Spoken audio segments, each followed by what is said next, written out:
মিষ্টি কুমড়ো পাতাগুলো দেখো কতটা সুন্দর, বেশ সুন্দর বড় বড়। তাই ভাবলাম এই পাতা দিয়ে আজকে একটা রেসিপি তোমাদের সাথে শেয়ার করি।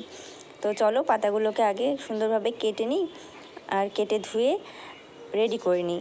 আর দেখো সকালে ভিজিয়ে দিয়েছিলাম মুসুর ডালগুলো, মোটামুটি 3 ঘন্টা ভিজানো হয়ে গেছে।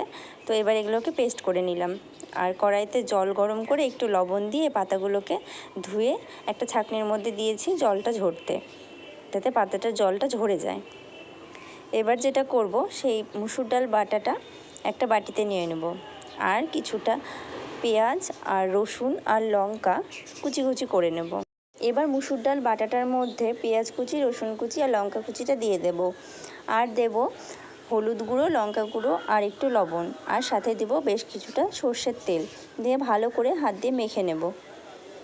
এবার মিষ্টি কুমড়ো পাতাগুলো একটা একটা করে নিয়ে তার মধ্যে মাঝখানে বাটাটা দিয়ে একটা সাইড মুড়ে নেব, তার উপরে আবারও একটু বাটা দেব, দিয়ে অন্য সাইডটা মুড়ে নেব, তার উপরে আবার একটু বাটা দিয়ে উপরটা মুড়ে নেব, তারপরে নিচটা মুড়ে উপর দিয়ে আবার একটু বাটা দিয়ে সিল করে দেব।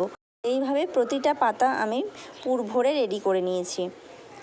এবার কড়াইতে দিয়ে দেব সর্ষের তেল। সর্ষের তেলটা গরম হয়ে গেলে কয়েকটা করে পাতা দিয়ে ঢেকে দেব, তারপর কিছুক্ষণ পরে ঢাকা তুলে এপিসটা ওপিসটা ভালো করে লাল করে ভেজে নেব।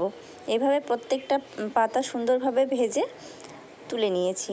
দেখো কেমন সুন্দর হয়েছে, খেতেও কিন্তু খুব সুন্দর হয়েছে। তোমরা একবার ট্রাই করে দেখতে পারো, আশা করছি তোমাদের সবার খুব ভালো লাগবে। তো আজকের মতো আসি, আবার নতুন একটা রেসিপির সাথে খুব তাড়াতাড়ি দেখা হচ্ছে। টাটা।